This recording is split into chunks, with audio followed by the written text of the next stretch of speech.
Oh, dear goddess, I'm sorry. I cut us off. It was a message from the man who was cutting a piece of tree stump for me to use for my silversmithing. So I kind of thought it was important to reply, and anyway, I'm picking that up at 3, so I've got enough time for about another hour to carry on with this video, and hopefully I'll be finished in time. About an hour and a half I've got. So it's all good. We carry on with part 2 of 22nd of June 2024. The time is currently 12:45 p.m. So I've got an hour and 45 minutes. Something like that. Anyway.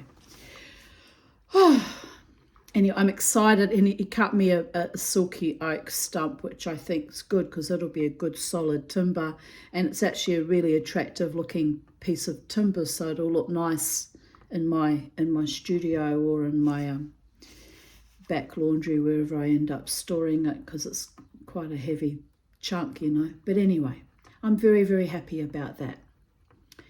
So where was I? Oh, yes, 2 mornings ago, Spirit insisted I play Bolero by Ravel, so I did. I was greatly amused as that piece of music is a favourite for lovemaking. Not me personally, as I get too caught up in the moment to need music in the background for sex, but hey, it's been years. So Spirit was teasing me to get back in the saddle, I think. Cheeky buggers. When was that? 2 mornings prior. So the 20th of June. Yeah, there were all these little teasing kind of hints that, there's love potentiates around me. I just need to work out who's available and genuine and serious and who really wants me, and it'll be happening, babies, but I'm not in a hurry to launch myself into a sexual relationship. I need to know that it's a real love partnership first before I open up the sexual energy, because the mistakes I made in the past was it was the other way around, and I wasn't respected or cherished or even cared for, and it caused me to feel very, very distressed and brutalized and violated and used and abused and so on and so forth, and ergo I shut down my sexuality for 10 years. It's taken me that long to heal from all of that. So the man that I invite into my body in the future will have to be demonstrably and completely proven to be deeply, deeply in love with me and worthy of me, because it won't be happening otherwise. I will not be used by another malfeasant fucking motherfucker gimp, by the way. I hope not, because it'd be life-threatening for that to happen to me yet again. It really would. And I've been down that path before too, so it's why I have so much anxiety about falling in love and choosing the right partner next time, and just being cautious, really, really cautious. And on the other hand, I'm like, yay, let's throw caution to the wall, and let's just enjoy my femaleness, and let's just be wild and free. And yeah, I would be doing that too. But the circumstances aren't amenable for that. So I just have to behave, go and pick up my tree stump and bring it home and admire it, and things I need to do, like I need to attach a leather belt around it so I can hang hammers off it. And I'm really excited. Anyway, see, my focus is now, instead of on sexuality and trying desperately to find a man, which is just a waste of energy for me, is on my silversmithing and my hobbies. Anyway, here I write, instead I got creative and made the mermaid's tail pendant, and today the calla lily. Not exactly sexual energy, but equally productive, something more long-lasting to show for my efforts too. And yes indeed, Tanya, yes indeed, baby girl. Here I wrote all the hashtags: Calla Lily, sterling silver, prednisone mania is awesome. No, it fucking isn't. It really tipped me right over the edge. Magic happens, love is the law, the fairies made me do it, I swear. Mindfulness, breathing is always an option. Beautiful life, L'chaim, which is Hebrew for to life. Brisbane artist, creativity and bliss. And here's my calla lily, which I haven't yet polished up yet, but it came up pretty nice. I don't know. I think it could have been a bit more flared out, but it's not perfect, but I like it still. But anyway, that was my first one. I'm very, very, very certain I can improve on that. And I was making it also from a piece of kind of scrap silver, so I didn't have the enough silver to do a wider flare. So I made the best of it. But anyway, I'm still happy with it, and I wear it. I haven't worn it actually in a long time, but it is wearable. 8:29 p.m. I'm finally back in bed. I had the devil's old trouble putting the bandages back on my wounds to keep the scars from pitting and sinking in. I can't see my back clearly, and the mirror had everything reversed. Talk about through the looking glass. I almost threw the thing out the window in frustration. I just want good, clean, straight scar tissue, not the horrific mess I previously received last time a doctor hacked into my cancerous flesh. Bejesus. Although that God has nothing to do with it, but would the Holy One quit flagellating my back like a 13th century monk? It's not cricket. I made my shamanic offerings of milk and honey for the past 2 days, and today, struggling to stop coughing for 5 minutes, I put myself on prednisone and now have freshly bandaged my wounds. A good doctor healing herself as per fucking usual. 2022, I couldn't rely on the doctors really, nor in 21, nor in 2020. We all know why, don't we? I'm still struggling to find, a doctor that will treat me properly apart from my psychiatrist and my urologist. My new GP was very kind to me when I saw him a few months ago, but I'm still dragging the chain. I'm still hesitant.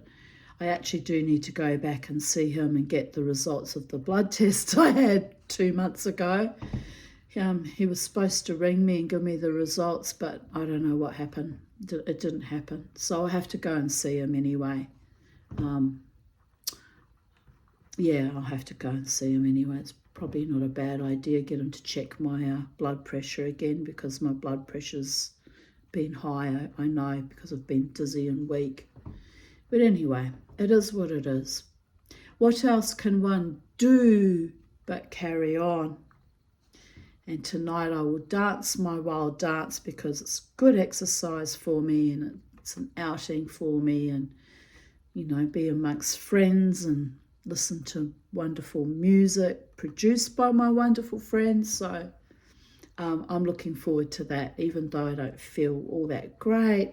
I'm not that bad either, so I'll pull it together to go dancing tonight as I usually do. I have made another lovely pendant in spite of my illness, so I seem to have discovered my passion. Pity I can't afford the Smith little torch, gas tank, hoses and regulators, or rolling mill yet. If the gods will it, and will quit sending me to the golden gates of Valhalla with major illness and skin cancer excisions, I might foresee some kind of future. If the gods will it, they can send me the money for the more expensive equipment I require. Then I might have a chance at getting the silversmithing enterprise underway. I have a brand new lawnmower I need to sell as I can't use it as my lungs won't let me push that thing around, and it was a self-propelled one, so it was meant to be easy, and no, I still struggled with it. So that was a shock. I must organise that soon. The money from that could go towards the torch setup, smiley face, which I eventually did buy the torch, and then I damaged the hoses when silver melted on top of it when a crucible I was holding slipped, and so that was a loss of $500 because now I need to buy a new one. Am I right? So that happened January last year, and it's taken me this long to even think about replacing it. So very upsetting, people.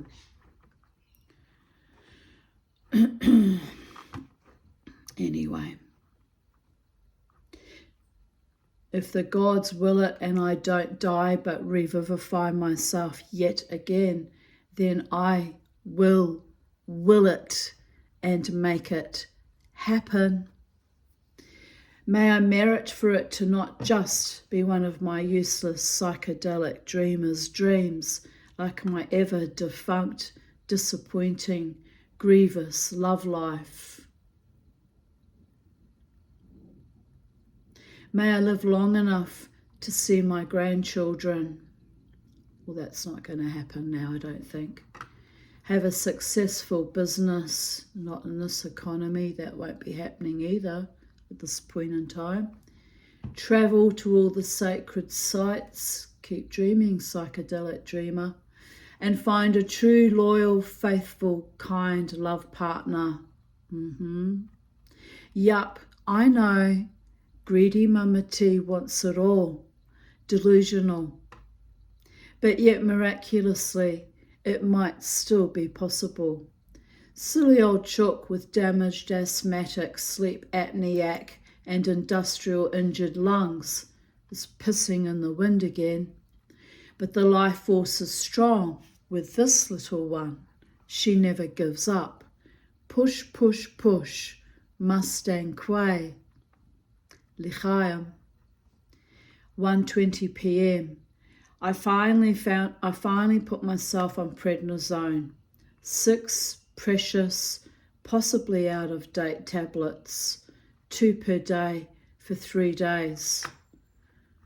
Expect crazy videos, psychotic ramblings, and weird, obnoxious flights of fancy, which is why I abhor prednisone.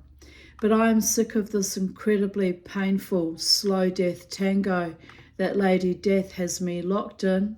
Frankly, she is too lazy. She is too lazy to kill me. And so it's fight or die. I am fighting. If no better after the course of prednisone, I will have to see a respiratory specialist for some kind of prognosis. Dear Goddess. Oh, and I'm washing the prednisone down my system with delicious Korean dumplings I bought on sale. Viking berserker Jewish witch queen seems to still have a hearty appetite, which is unusual given how bad my chest has been. The life force is strong with this one, smiley face. P.S. Prednisone is a steroid for lungs for sufferers of asthma, not an illicit drug. I had it on prescription ages ago.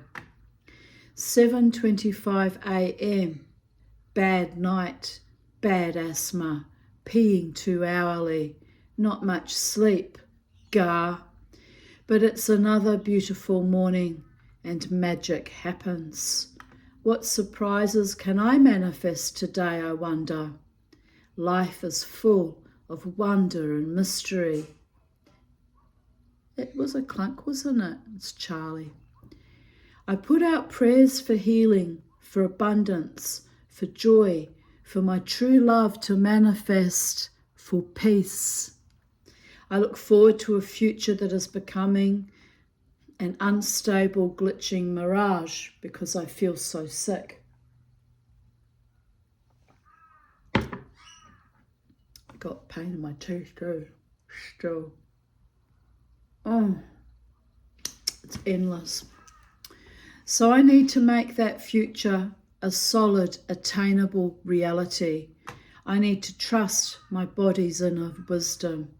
I need to detach from the false construct and ride this thing out if I can. In case I don't make it, I love you.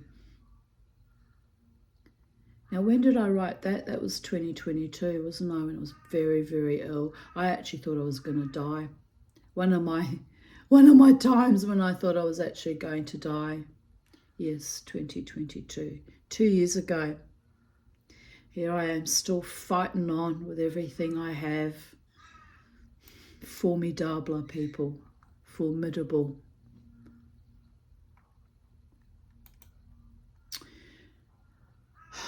So, 22nd of June 2020. Typing up diaries today has been utterly triggering. I feel like I might just go insane, but I held myself together, although rather tenuously, for the sake of my children back in 2000, with all those evil, dirty bastards, and I can keep holding strong even now. Proud of myself, a thoroughly wonderful woman, in spite of everything. We had a late afternoon, quick, cold jaunt around the block, Bobo and I. He was a tad homicidal with other dogs.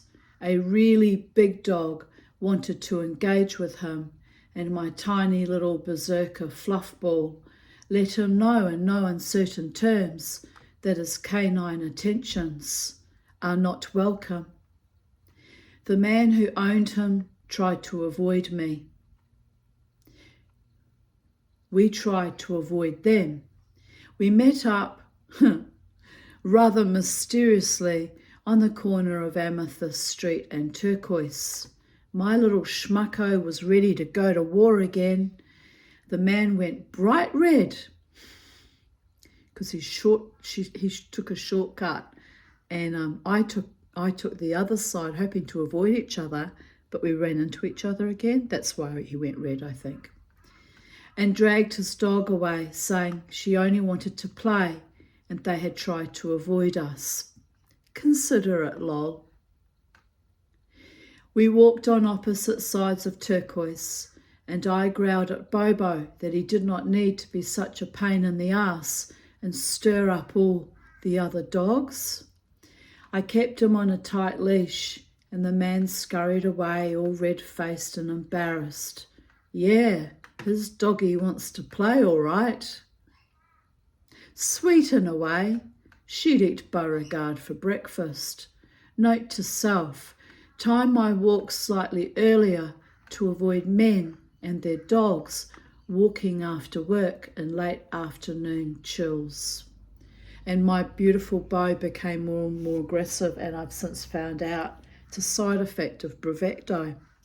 It came up in my memories that how sweet-tempered he was as a puppy, and then by the time, I gave him that Bravecto when he was about 2 or 3, I can't remember if he was, I think he was 3, his personality completely changed and he became quite savage and aggressive, and I never understood why. And only recently did I realise that was part of his problem and I believe contributed to his death with the splenic mass and the travelling tumour on his bladder, by the way.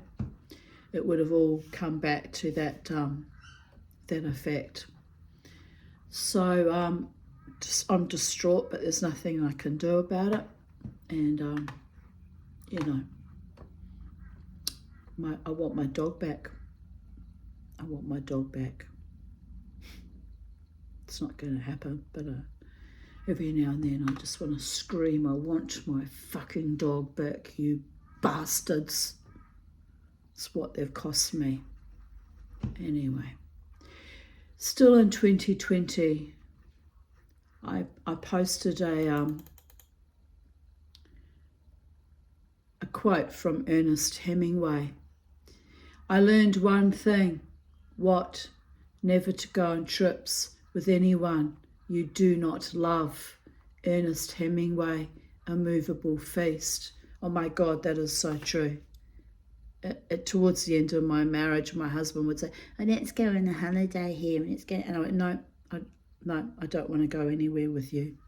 That's how I knew my marriage was over. Just going away with him was like being tortured. Absolutely. That's how I knew all the love and all the care and all the respect had just died.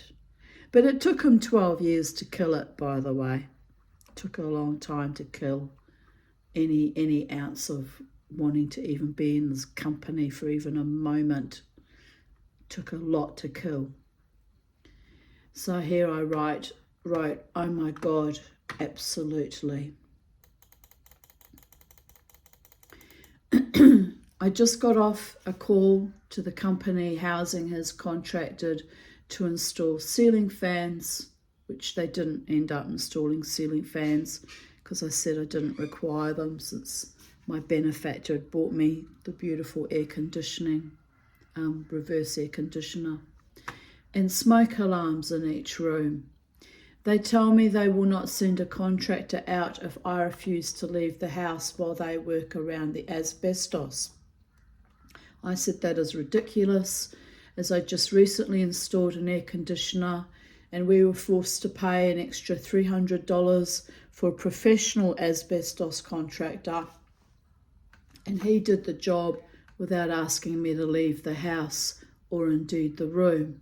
So I'm not willing to do this. I did actually leave the room when the asbestos guy cut the hole in the wall briefly, but you know, all this drama, you've got to leave your house, you've got to do this, you've got to do that. Fuck off, twats. Anyway, also I told her I don't require ceiling fans. They're too little too late, as I had to install air conditioning at great expense to my beloved benefactor. My ceilings are low and ceiling fans would be noisy and possibly dangerous. So then the admin woman said they would not be coming out and would have to negotiate with housing about the asbestos situation. I am furious. I said last time they came out they were rude and violating, and I don't really require a new smoke alarm as there is nothing wrong with the current one. She then explained it's new government legislation as they have to be installed in every room. What a fucking schmozzle that will be. I only just got my house sorted and they want to rip up the ceilings, etc. It ended up actually not being that bad, you know, but I didn't know that at the time. I suppose as I refuse to comply, they will then threaten me to move out as they are infantile. Also, I already had exposure to the asbestos in the first 10 years I lived here, as I was not informed about the asbestos until then. So I drilled holes to hang pictures. It's probably why my lungs are fucked, people. They were fucked before, don't get me wrong, but it certainly would not have helped my condition, by the way.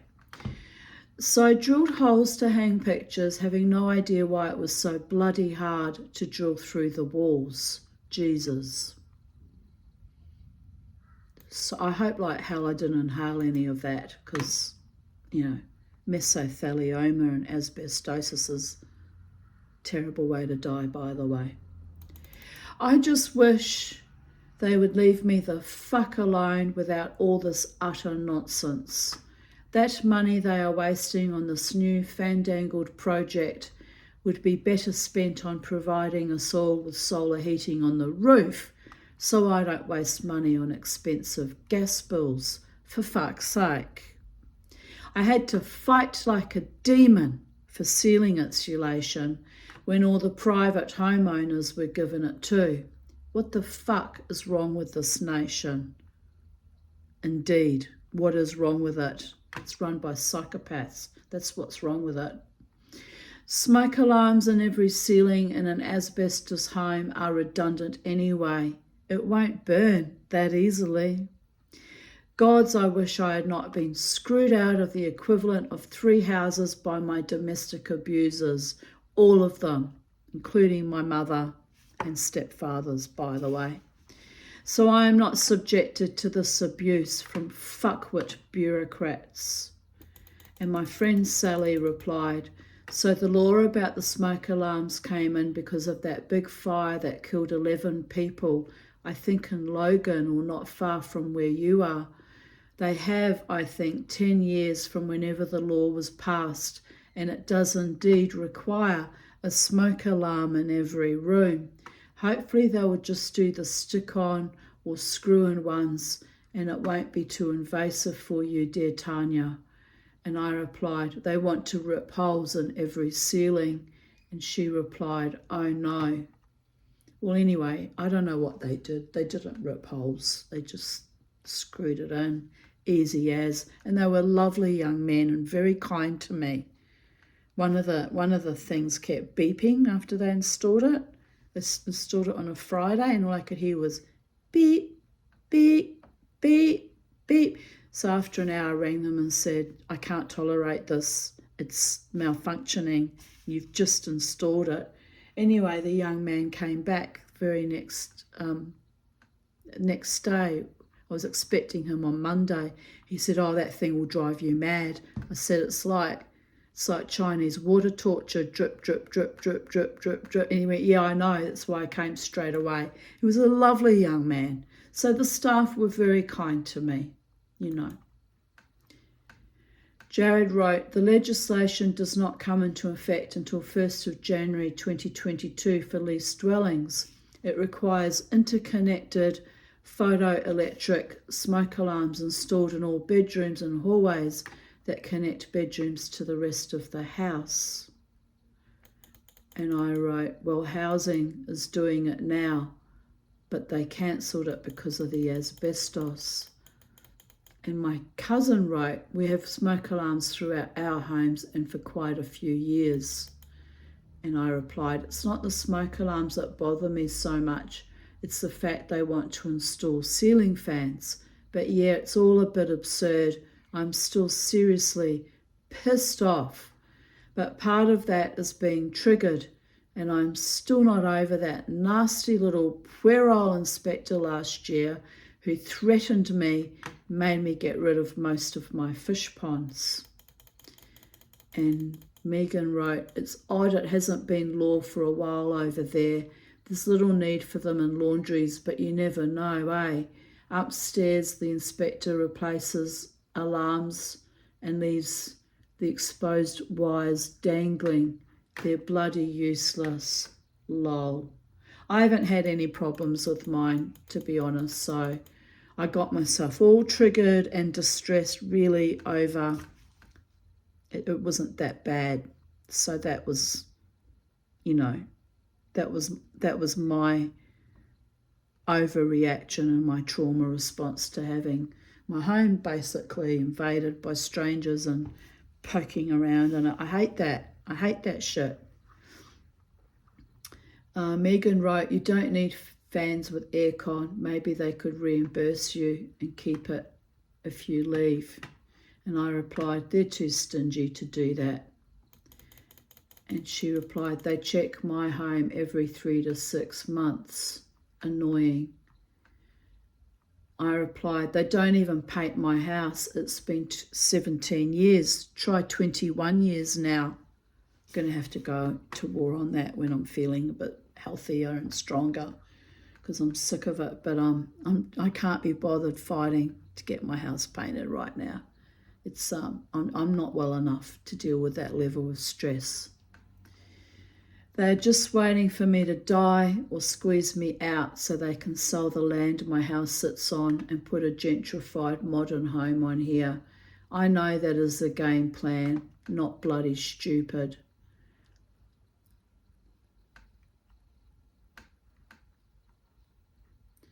My cousin wrote, hence the pictures in odd places, lol, but my brother is staying with us and has been filling in the holes around the house.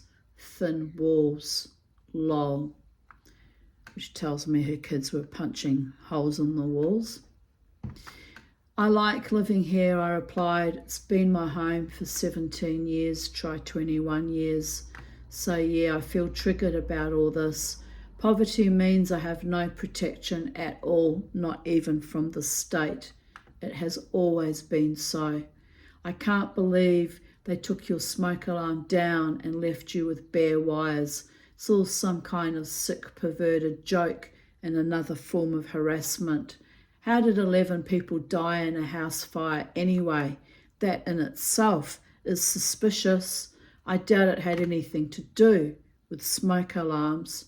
Knowing what I know about Logan and the violence I endured there for 2.5 years, I actually moved away from that violent area, which was Waterford West, and moved to Logan Lee, and things settled down a bit. People were kinder in Logan Lee, but so much murders and domestic violence and rapes and break-ins and car thieving, and it's just a hotbed of socio-economic hell, and it always has been. My cousin wrote, there are 2 old batches on this land and they put 3 or 4 bedroom townhouses on here, with mine the rare house on the section. Housing now, can't pronounce that, Kaina Ora, have taken out, sounds like Canaan Hora, which is Yiddish for no evil eye. Sounds a bit like that, doesn't it?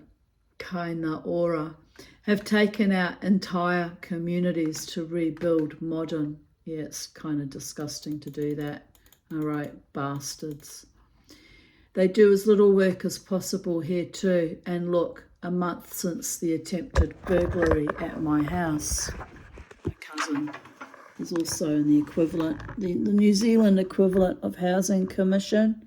Isn't that weird how the 2 Phillips women ended up poor at the mercy of monstrous abusers, and that's our lives now. We've been screwed over just because we're women, no other reason. It's outrageous what's been done to us. Here I reply, that is outrageous. You need to write to your local member of parliament. I can't write to mine for assistance because he endorsed a certain product and told me he doesn't care. He made plenty of money.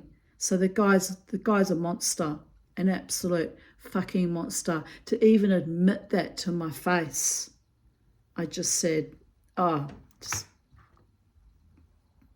don't, this is sacred space, you're not welcome here. Complete psychopath and a monster. So in former days, I could have written him a letter and said, I need my house painted and things need to be done around here, and I could have got him to shake things up. But I'm not going to grovel to that fucking monster for anything. I no longer care. This house can fall down around my ears for all I care. Fuck them. It's only paint.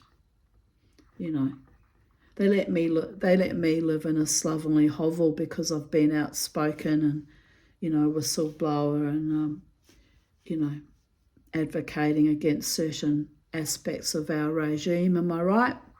That they deliberately leave my house to go to rack and ruin, hoping that I'll get pissed off and kill myself or leave. I don't know what their ultimate game plan is, but anyway, I just sit here quietly living my best life, if for no other reason, just to piss them off and grind their gears. Simple. My cousin wrote, I will ring them tomorrow and see when I've had a couple of blokes here last Friday. Don't know what she meant by that. We don't deserve the substandard low-life maltreatment. No, we don't. She wrote, with my family, these homes are my only safety, or else I'd be homeless. I can't rent privately due to my darling children. The best walls were solid wood, but the home was an unhealthy one, and the windows cried every morning. And I wrote, I am also one step away from being homeless. It's almost a Phillips tradition. My father and one of his uncles. We crave freedom. The only problem is I was brutalised for so long that I crave stability, serenity, and my home being kept peaceful and safe. And Megan wrote, exactly. We had a couple stay here that thought it was fine to have dramas in my home. I just told them yesterday it was best they didn't stay here. And Gino is moving home too, as he's got his brother a job with him. And I replied, I just pray like a fucking gimp to win a big lotto so I could get off this dependency on the state, own my own home again, preferably you know where, my favourite place, and not be at the mercy of any bastards ever again. Not very realistic, but infinitely desirable. And she wrote, for sure, and have to admit to rarely buying a ticket, but would be nice. I'd get a piece of land, I think. And I replied, dreams of the ever-determined psychedelic dreamer. I think I'm going to die here. If they don't leave me alone, the only way out is through. Fuck it. And I continued on. My psyche even observed I've been getting this house ready for dramatic change. I was hoping something positive and lovely, like a new, decent partner, or some kind of miraculous twist in my twilight years. Here we are 2 years later, and I'm starting to see the miraculous twisting begin, the beginning of it. But will it spiral up or will it spiral down? One can never tell, my darlings. My cousin wrote, you never know what is around the corner, e.g. man with playful dog, lol. And I replied, ooh, creepy. And she replied, joke. And I replied, I think he deliberately cut through the shortcut, not to avoid me, but to have a vague excuse. Bobo was on to him. Good dog. All I need is one more fucking male predator. And Megan replied, don't need. And I replied, I've been a bit unfair though. His dog looks quite sweet, but she is big and he struggles to contain her. And Megan replied, sounds goofy. And I replied, Bobo is giving me kisses as I type. He is the only true love I need. And the God saw fit to rip him away from me as well. I still laugh about the way he stared Dave down last year. He let him know no man fucks with his mama. Last time I spoke to him, he was all like, how's Beauregard, in the sweet, slimy, playboy British accent. I replied, my dog thinks you are a gimp. And I actually said that. And I mean, you have to laugh. My dog thinks you are a gimp, and I should really take more notice of his judgment. I just can't go through another toxic relationship like I had with the last 3 partners. Jesus. I have a love charm hanging off my neck, and even I don't believe in my own love magic anymore. Hilarious. Megan wrote, "De doggy knows best." Yeah, he really did, my Beauregard. He was a very good judge of character. He would just look at these men and And then I'd be like, I'm so in love with you right now. And then my dog would look at me like, are you fucking serious, mama? Have you not seen the caliber of that man? And I'd be like, but Bobo, he's so cute. He looks like a weasel or a ferret. And Bobo goes, I's a dog, mama. I's a eat ferrets for fun. And then I'd look back at him and I think, you're kind of right about that. If his spirit animal is really a ferret, it's not going to be good to go with a woman who has a wolf for a spirit animal and a dog who's still very much in his wolf ancestry too. And there, but for the grace of all the dogs, went we, because that love relationship was doomed from the beginning.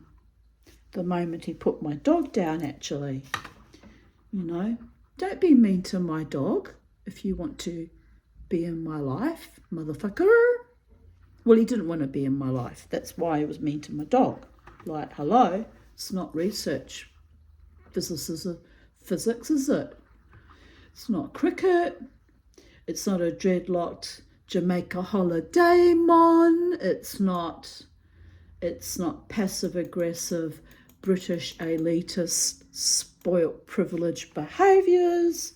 It's not his BDSM attitudes, because he's a sick motherfucker and I hate that shit. No, it was never going to happen, people. But don't worry. See you next Christmas, motherfucker. He always somehow manages to stalk me around about December time. The doggy is a possessive little tyrannical control freak, but the doggy knows best. Trust the doggy. Now I don't even have my doggy for protection, by the gods, but I've been holding my own. It's all right. I don't think the bow or the gods will ever allow me a love partner. I do keep trying though, my cousin laughed. Meanies, it's not up to them though. And then I wrote, don't cry for me, Australia, it's all good. It all comes down to fate. Yes, it does, babies. It really does. It's okay. I am happier this way, safer this way, less triggered, less violated, and less fucked over. I have healed myself a lot. Just noticing we have to plug in because the fucking laptop's about to die. Here we go. I have healed myself a lot. Even going through the diaries, I was actually healing that bastard while struggling to survive my mother and Buck. I healed him. In that instance, I was referring to the dead Israeli ex-lover from 2000. I healed him so well, he thought he was healing me. That's the irony, actually. That he married someone else. C'est la vie. One day, most likely in another dimension, I will have the love I wanted, but not this time. Just more bullshit and deception, even affecting my home. I guess I could smell it coming. So apart from absolute necessary inspections which are only conducted yearly, I honestly don't want any of them here, for fuck's sake. Oh, that was repeated, I don't know why. I see it as yet another ploy to destabilise me and drive me from this home. Paranoid, I know, but it started with the fish ponds, and now this. Also, my house is rather smallish, so I can hear the smoke alarm, even in my bedroom. So it's just a waste of my time and their money. But anyway, as I said, I am grateful for the smoke alarms now. They're not as bad as they were made out to be. I was told that they go off all the time, they're annoying and blah, blah, blah. And that was all just someone's idea of drama queening, because they haven't been a problem to me. 22nd of June 2019, 9:25 a.m. Awake after a very bad night of acid reflux. It took hours and hours for the belching to stop. Which is interesting because that was 3 days prior to my awful surgery, by the way. And to finally pass out into unconscious sleep. My rib cage is actually hurting from all the pressure. I was utterly exhausted too. Then when I woke up just now, it was a weird sensation. I have observed this change in my coming to wakefulness in recent weeks. Instead of languishing between semi-conscious sleepfulness for minutes, I'm brought awake with a sudden sensation, like a fish being popped out onto land from the watery depths of sleep, or like toothpaste being gently but forcefully extruded from the toothpaste tube. Pop! Suddenly, wakefulness. So sudden that for a mere millisecond, I wonder if I am dead and awake in another paradigm. Usually quickly followed up by Beauregard, sensing the shift in my breathing and consciousness, covering my face with his face to welcome me back to the world, but almost smothering me. A strange ritual he has incorporated into our morning snuggles. Oh, I miss him. Anyway, not the smothering, but the sweetness and the affection from my dog. Anyway, here I am again, back in my body, life, with a sore rib cage and diaphragm, getting older and quirkier and trying to make friends with my esophagus. I wonder if the reflux will improve after my gallbladder is gone on Tuesday, or if it is a separate issue. It's a separate issue. I have had it for years now. None of the medications ever helped. I was so desperate to sleep, I almost took one of the reflux meds I have here, but realised it is practically useless, so tried to weather the bilious storm instead, like a good little sailor. So another day, feeling quite tired and sick, is ahead of me. I am glad I stayed home last night from dancing. I felt quite weak yesterday, in fact, all week actually. So I tried to be kind to myself by resting my body, even though my spirit felt powerful and dynamic and supercharged. I miss dancing, but knew I am too ill at the moment. I think I will get up now and make a cup of tea and let Betty Hen out and Charlie out and just breathe and allow tiny refracted miracles to play out in my day. You never know what beauty or surprises are in store for you. P.S. I burp like a wharfie after 54 kegs of beer. It comes up involuntarily whenever I lie down to sleep. Been that way for years now. Just as well I'm single as no man would tolerate that shit, except I genuinely can't control it. Yuck. Actually, I noticed the last few days it's been a bit better, and it's unusual. Here's to getting better, and that'll be one less thing to, be struggling with. I have been to the dog park. We had the small dog area to ourselves, so Bobo played ball, Charlie played on the grass, and I even hugged a big tree. Bobo wanted to stay longer than usual, so we stayed until a couple arrived with their little dachshund. Then we had a nice long play.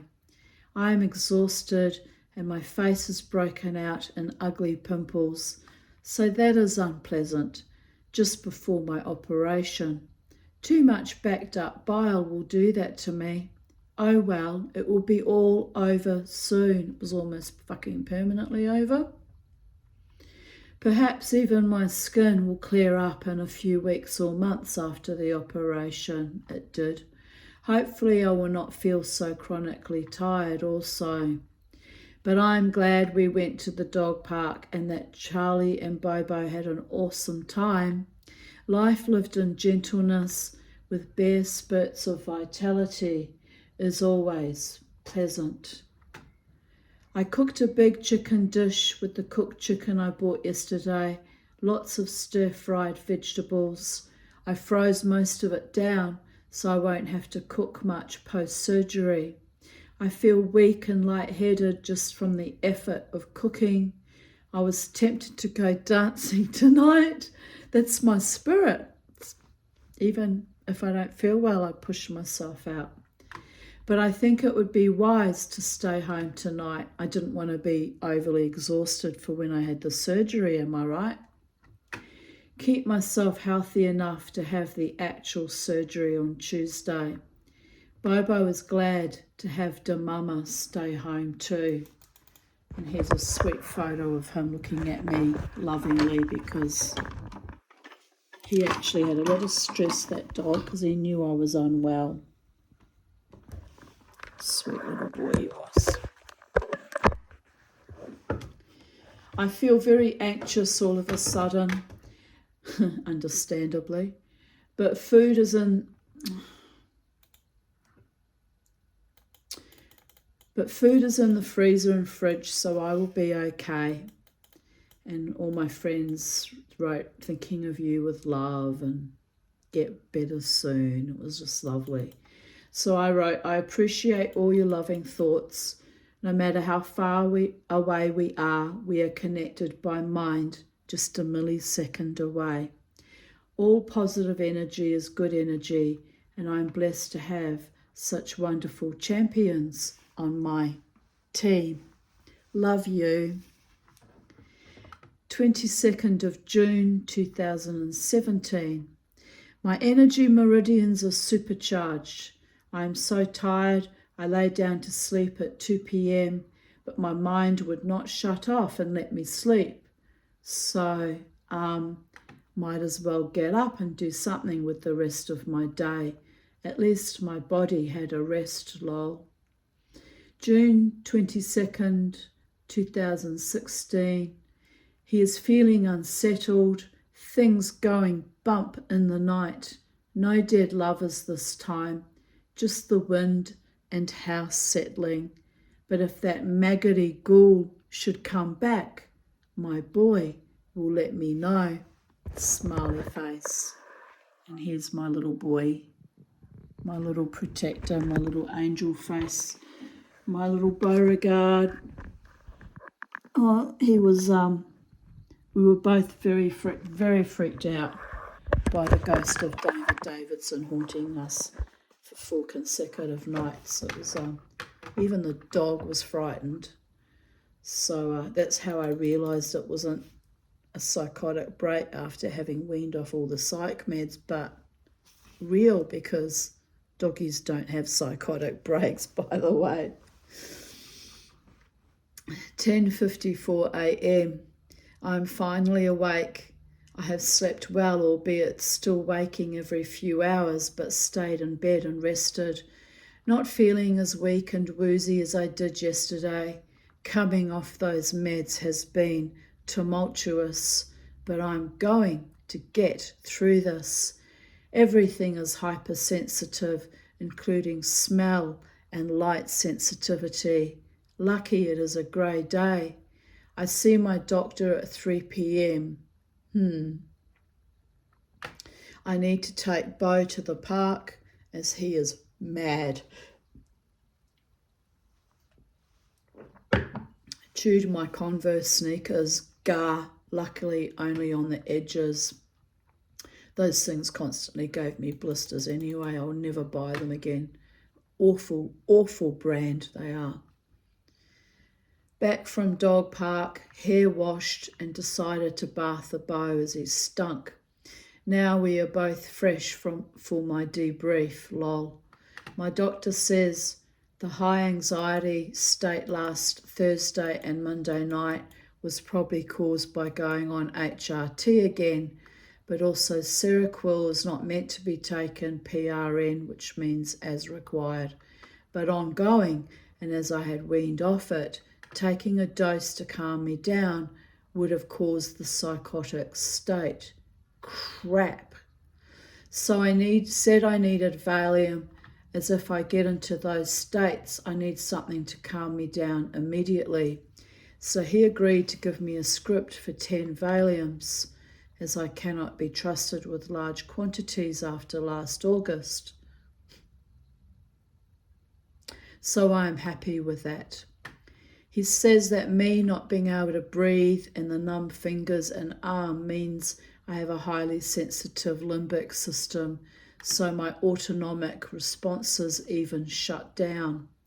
He also says The Haunting by David Davidson was a psychic trauma event which was then compounded by another physical trauma. He reaffirmed that after 50 years, my life can and must get better, and my work now will be to maintain my dickhead-free zone and to not allow any more dickheads, abusers, trolls, attackers into my life by recognizing them early and only allowing good people in my life. Few. Easier said than done, but if Hashem insists I stay alive in this realm for any longer, then it better be good from here on in. I can do this. I have at least PRN Valium for next time I have a severe panic attack. Well, I still need to fill the script. He wants me to hand over my Seroquel. I guess if having it occasionally is going to trigger psychosis, it is safer with him. Just received an email from my bank. They are closing my overdraft facility. What the actual fuck? They say it was their mistake and I will not be reported to the credit agency. I have had this overdraft for about 2 years.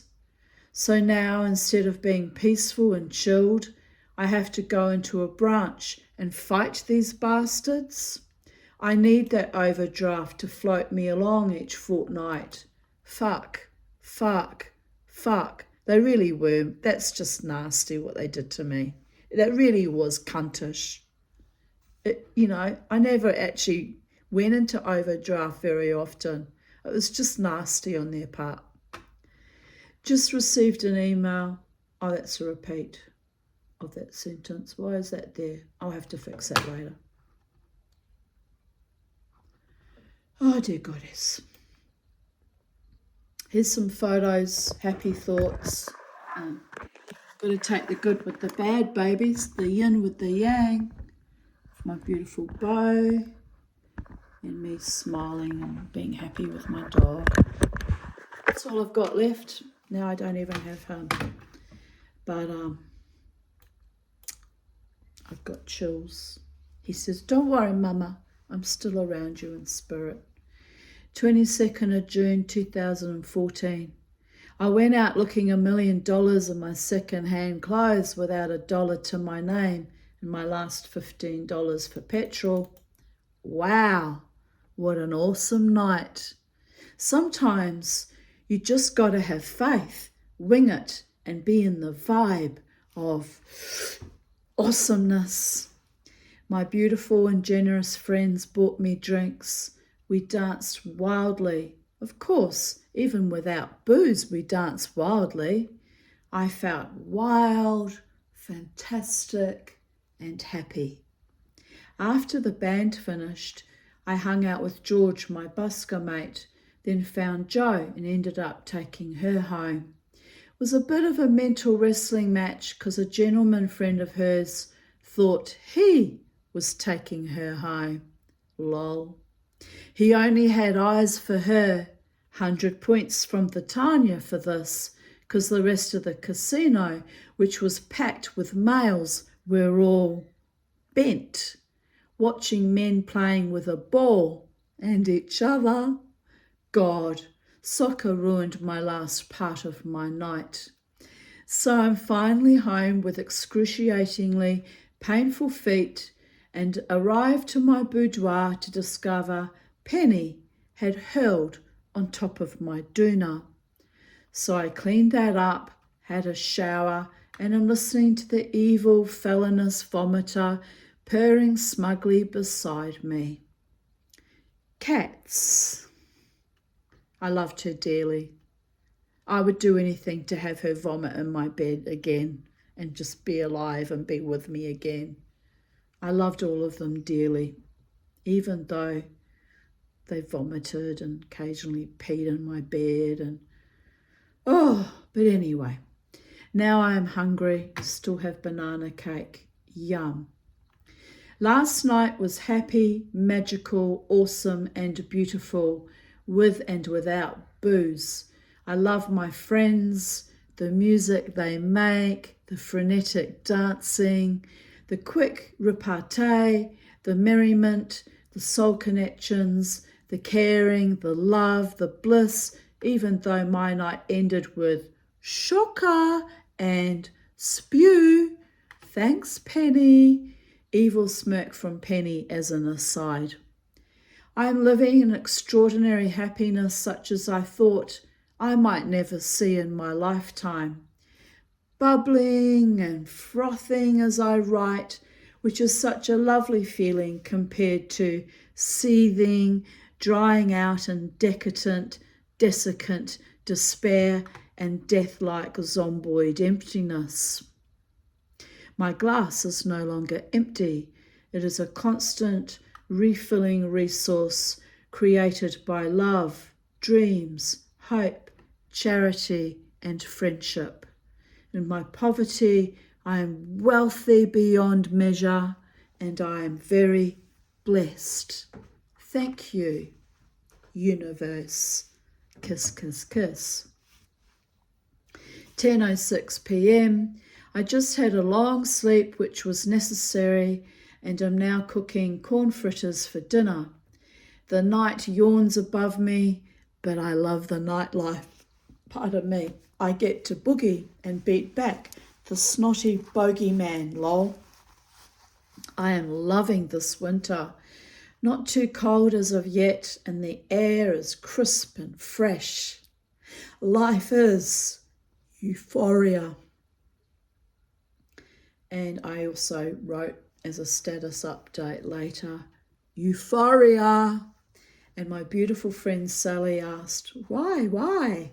And I wrote back, I have had the most wonderful time and I am happy. Oh. Later I wrote, I had a spiritual mentor on Paltalk about 2 years ago I wrote this in 2014, so yes, that would be right, 2012, who was a Maduan, a healer, a few ranks down from a traditional Ojibwa medicine man. He was chatting to me online, and all of a sudden I felt his energy as my body unexpectedly heated up. It was winter time. I commented that I noticed a shift in my body temperature and a lightness of being, and he said he had tested me to see if I could sense energy so he could work with me. I agreed that I needed his help, as it was in the very dark days of the emotionally crushing will dispute, and I was convinced that I was not going to survive it much longer, either physically, emotionally, or spiritually. I was at my wit's end. I really was. So he sent me healing and joked with me that I am a Mustang Quay. I said, what's that? And he told me that I am a horsewoman, like a wild Mustang, and my energy is push, push, push all the time, which is why I get so worn out and exhausted from constantly running and pushing my way through life obstacles, battles, even positive experiences, I have to push my way through. This is true, by the way. I thought that was hysterically funny at the time, as it appears to be so true. My other totem, or since I'm a white Mustang Grey woman, is my spirit animal, is the wolf, which is why I am heavily protected and very loyal and caring and protective of others, and my wild need to howl or run amok on full moons. And the onset, it's a full moon tonight, babies, so look out, there will be howling, metaphorically speaking, of course. And the onset of electrical storms. I was born to be wild and free and spent my childhood by the sea, constantly fighting for my right to be safe and free. So I was down the beach or up the hills every chance I got. I hated being home, as I was never safe at home. Home was somewhere I went to eat and sleep and listen to my parents' constant rioting all night, every night, for the first 8 years of my life. Later, with my stepfather, I wasn't safe either. He was quieter and calmer, but a predator, so I was careful to not spend time alone with him if I possibly could. This made my life very hellish. School was hell also. There was no place that felt safe for me or was home except at Mrs. Robertson's place, as she was the only adult in my life as a young child who bothered to nurture me, attempted to protect me by providing a safe house, and there were several times she even hid me from my own mother during one of her rampages. I can laugh about it now, but it wasn't funny at the time. Everyone was terrified of her on some level. So my Mustang and my wolf totems worked together to give me the best that life has left to offer me. Freedom, wildness, creating my own safety, love, passion, loyalty, companionship, respect for myself and my boundaries and the boundaries of others, and a mischievous sense of humour. My horse, Asphiloth, had a very wicked sense of humour, so trust me, horses can teach us a lot. Anyway, one night, he, meaning my Maduan friend, sent me his energy signature, which was a wolf, and I saw its face and head very clearly and kind of freaked out. So the next night I informed him that I had seen his wolf, and he was impressed with me, as I had no idea I was that psychic.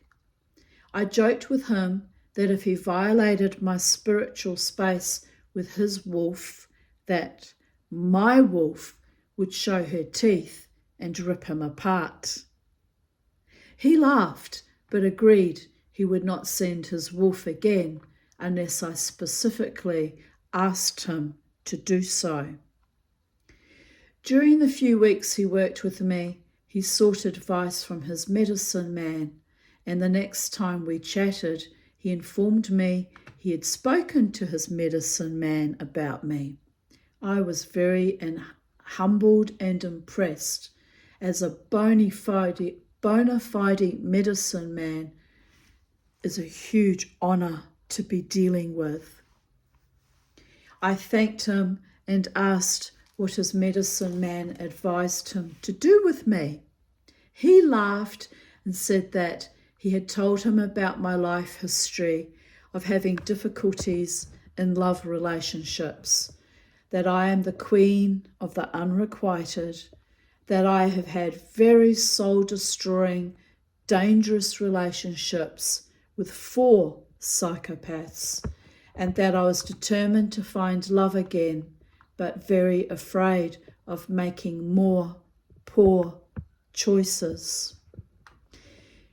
He told him I had been in therapy for years and knew what my main problems were, but no matter how much I tried to change the patterns, I still had difficulties. He told him that I was in a furiously embattled state for the will dispute and that he had offered his protection if I called upon it. And I should have asked for his protection more often because that was a very, very bad time in my life. The medicine man had laughed and said to him, I advise you to tame her. I almost fell off my chair. I said, what? Like the taming of the shrew? And burst out laughing. My Meduan friend had never read Shakespeare, so had no idea what I meant by the taming of the shrew. I had to explain what a shrew is. Then I informed him that I refuse to be tamed, as I like my energy the way it is. This is how I have survived monsters in my childhood of my own blood, monsters who were pedophiles, monsters who were husband and subsequent lovers. This is who the fuck I am. To tame me is to take away my fight and my flight and my will to live. To break me in like a wild Mustang would make me want to die. As I did in my marriage when I was constantly emotionally and mentally abused by my husband and mother. For the crime of being a wife and mother from the age of 19, who never partied or had much of an adolescence, who was faithful and loyal and did what I was told, nothing was ever good enough. I was always stupid or insane or fat or ugly or wrong. Well, they were the wrong ones. I spent 30 years of my life, or even more, wishing I was dead, living a zombie-like existence, going through the motions, doing what I could to keep my kids and myself safe. I failed. They grew up in trauma just like me, but I managed to keep them safe from the worst. I never let them be alone with Case or Buck Shearer. I outed Trevor Singh when I was 6 months pregnant with Crystal, as I did not want him in our lives. I did not want him anywhere near me or my baby. It caused cataclysmic rifts in my family. My half-sister told me she would never have revealed our dirty secret, and I had damaged her reputation as a lawyer, the fucking filthy narcissist, by the way. I told her I was protecting my baby, and I had protected her daughter when I was still only a child too, so she should be on my side. Alas, she never truly was. I found that out only 2 years ago when she declared me dead and let me down with the will dispute. She was so malevolent and envious and spiteful and rotten to the core, she sabotaged any chances of me getting a rightful inheritance. Just out of sheer fucking spite and cowardice, by the way. At any rate, I had done what I could to protect my daughters And I'll explain that a little bit more further on. My lawyer at the end, when it was all settled, said to me, had my sister fought for her quarter share of the estate, it would have had to, by law, be divided equally 4 ways. But because she withdrew and didn't support, they won. That's how it all panned out, by the way, why I was given such a small inheritance. It all hinged on my sister claiming her rightful share. And when she walked away from it, she cost me my rightful share. The bastard. And then after doing that, declares me dead. The bastard. So, really, dead sisters don't cry. And it's not about the money per se. It's about the abuse that she participated in throughout my childhood and adulthood, and the envy and the spite and the viciousness when my mother was dying, coming here for a weekend and being nothing but nasty to myself and my elder daughter. It was just disgraceful behaviour. When she went back on that plane, I thought to myself, I will never see that woman again as long as I live. And I'm completely okay with it, by the way. Completely fine with that. Where was I?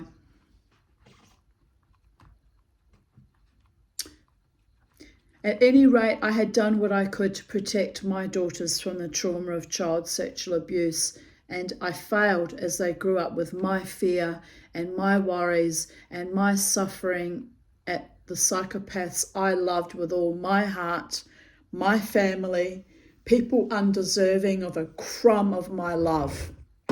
I loved them like a beaten cowed dog does, and constantly went to them seeking validation and comfort and familial love, and received nothing but more abuse.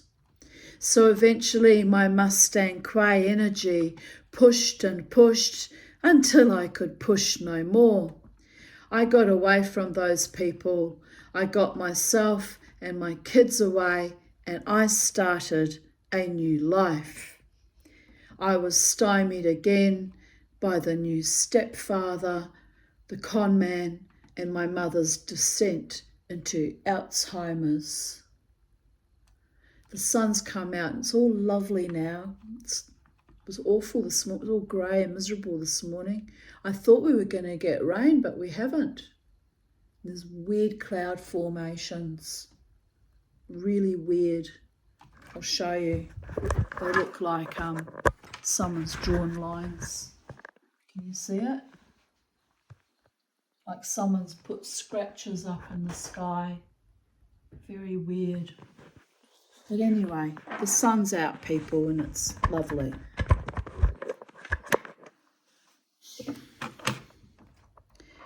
I continue on. My mother's descent into Alzheimer's. She was put in a high care facility by his 2 daughters only 2 days after his death. The bastards. As they had no intention of looking after her and only wanted her house and money. I was not even informed, but found out 3 weeks later by an anonymous caller who instructed me to go visit my mother as she needed me.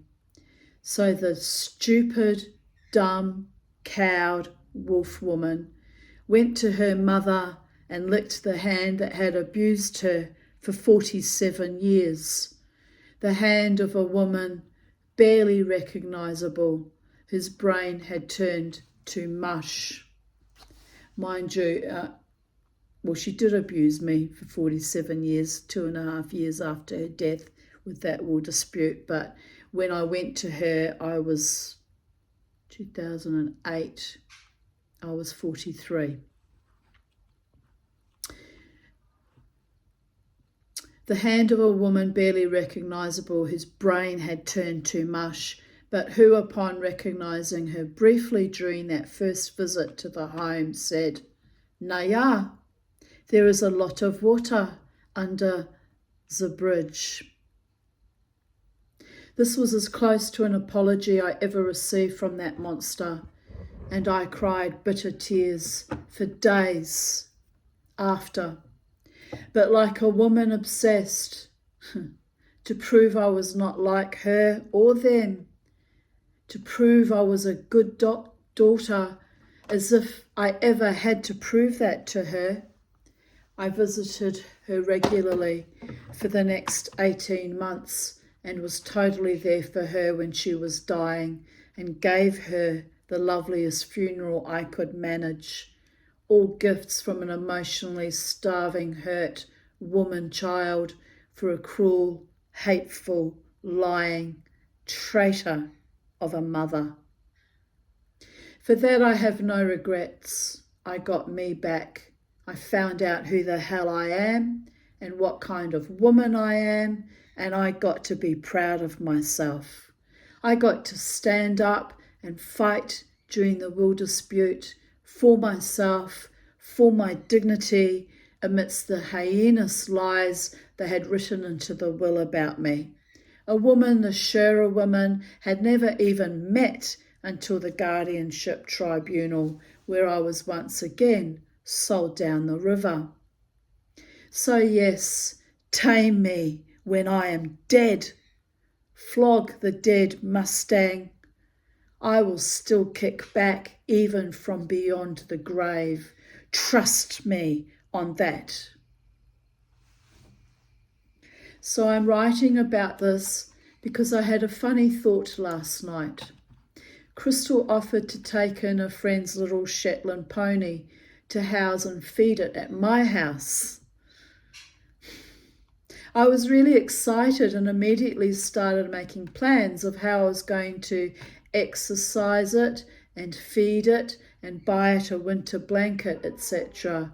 Forgetting I have no money, of course, but the universe always provides, lol. So a few days later she says to me, "Oh, by the way, Mum, it's a stallion." My friend Jared got rather perturbed. He said, "Oh, great, a stallion that will try to hump everything in the house." Unlikely. And will jump the fences. Likely. And will constantly bite you. Likely. I momentarily freak out, as I am wont to do. I say, "Oh my God, oh no, we can't have that. I can't have a stallion at my house." Crystal says very dryly, quick as a wit, "Don't worry, Mum. All wild things find their way to your house eventually." There it is again. I laughed so much I almost fainted. The wild things find their way to me for love and light and healing, but never taming. They have to live in my house and garden in perfect harmony, or I discipline them, but I never tame anything. Not really. I don't want anything or anyone broken around me. Even my pony, Asphiloth, had never been officially broken, so I could only ride her on the home stretch back to her paddock. If her nose was pointed away from her home, I had to lead her on a leash, on the halter, like a dog. So if that little stallion ever makes it to my house, guess what? I'll be leading him like a dog through White's Hill Reserve, as he's too small and probably too cantankerous to even let a child ride on him. He'll be one more wild thing living free with me, and I know he will adore me for it. So here is my little energetic signature, my little stallion. All my animals are eccentric and wild and highly unusual in their own way, and I am very unusual, and we all get along fine. I love my wild things. All my friends are highly unusual, wild, free, and amazingly wonderful. Men I fall in love with are often very, very unusual. In fact, have often been psychopathic which is why I've been single for so long. The wild things will find their way to me eventually, so I'm kind of learning to roll with that and being the wild thing that I am myself, to push my way through all those little niggling, annoying obstacles and barriers to my sanity and stability, my peace and my joy. Even my married friends who are respectable and domesticated and think they are quite ordinary and would hate to think they are in any way wild, find that by hanging around me, I start to bring out their own little smidgen of wild in them that just makes them fire up a little bit and at least, if nothing else, makes them shake their heads and have a good laugh and possibly, when I leave, have a good cry too, but tears of joy, because it's amazing how just being that little wild thing inside of us all sets us free. Freedom and love are the most beautiful things in the world, to me anyway. So if I should give up my freedom to be with someone I love, they would have to be just as freedom-loving and wild as me, but without diminishing each other's energy, without taking away from each other, without controlling each other. Like as Khalil Gibran says in The Prophet, give your hearts, but not into each other's keeping, for only the hand of life can contain your hearts and stand together, yet not too near together, for the pillars of the temple stand apart, and the oak tree and the cypress grow not in each other's shadow. I would love that, to have an equal relationship based on mutual adoration and regard, to know that I am safe with him and know that I can trust him to love me enough to be loyal and faithful, and for him to know the same, that he is safe with me. That is very important, but time will tell.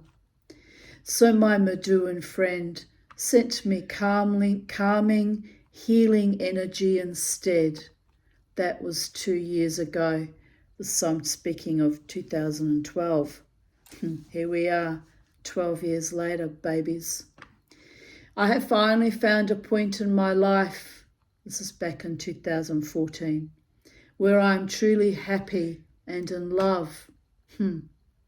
No, another Machiavellian psychopath, alas and alack. This time with a man as wild and free as I am and impossible to pin down, so I won't, as I would hate that being done to me. I am enjoying a euphoric state, and my energy is like a cascading waterfall, bubbling and frothing in a constant flow of delight. I have never felt this amazingly good, or this beautiful, or this wild and free without anyone in my life to destroy me or break me down or crush me. This is the first time in my life I have felt carte blanche approval to be me without any taming or watering down or eviscerating. I'm loving this point in my life. I pray I continue to feel this way for many years to come. It's been a state of grace, hard won, but the rewards are so worth it. Update 2019. Just over a year later, I tried to kill myself due to defamation, threats and heartache over a man who betrayed me, rolls eyes. a female bully at the casino who tried to set me up as an aggressor when she had fucking harassed me for years. Classic narcopath playbook maneuver.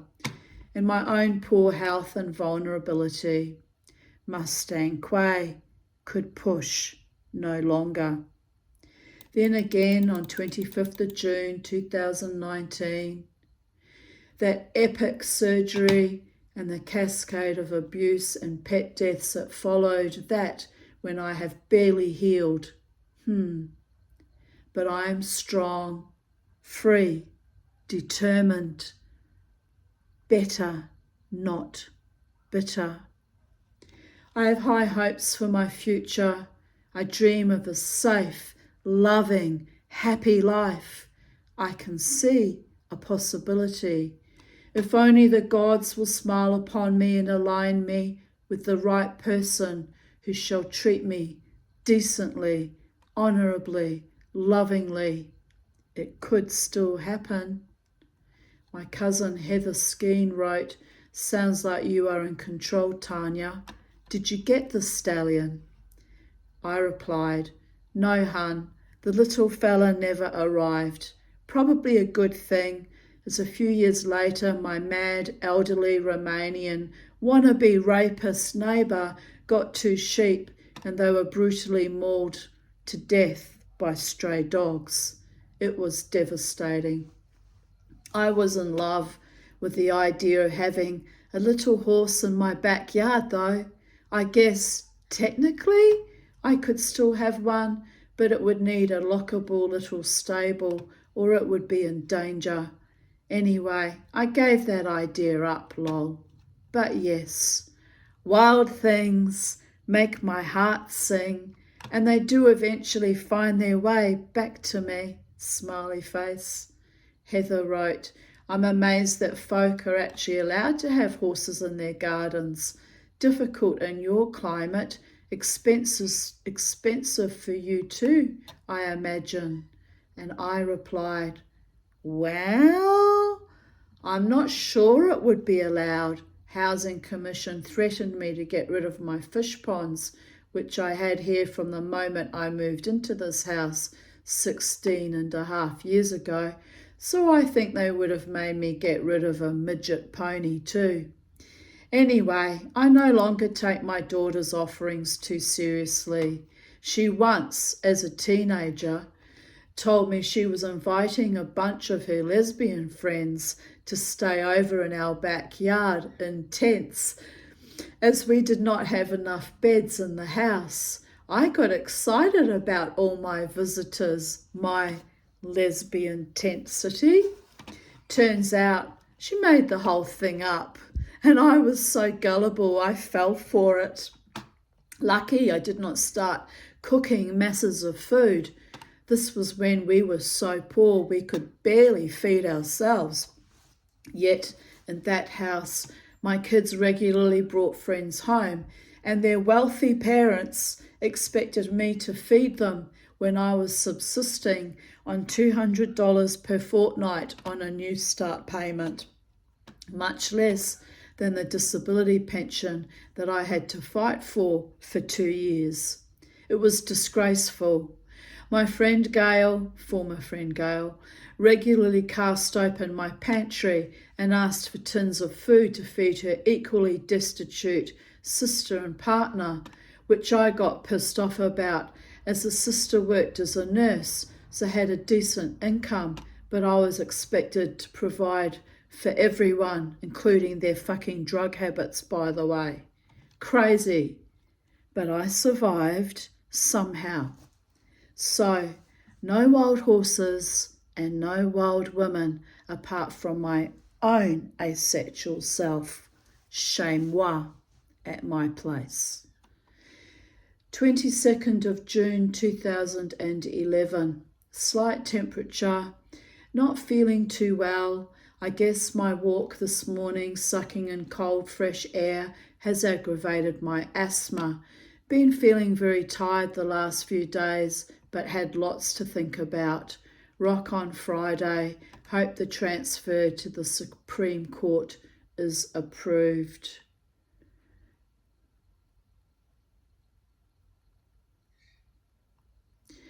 I got 2 amazingly beautiful red bettas. We'll upload photos when I get the computer back tomorrow, thanks to Peter's hard work. I'm also picking up my diamond nose stud tomorrow. Bill finally made it up for me. So exciting. I also stripped the dried banana leaves for the compost. Quick save, as I threw them in yesterday for Jared's and my bettas. It was a beautiful day, but getting quite chilly now. And thus concludes today's readings of Even Date. And I'm feeling very raw and emotional and kind of happy and excited, and I'm off to get my tree stump. And have a beautiful day, people of Earth. That was a bit of a wild Mustang Quay ride even for me, and God and Goddess bless you, me, us, as always. And remember, babies, never ever let the bastards grind you down. Bye for now from Sacred Space at Titania's Realm.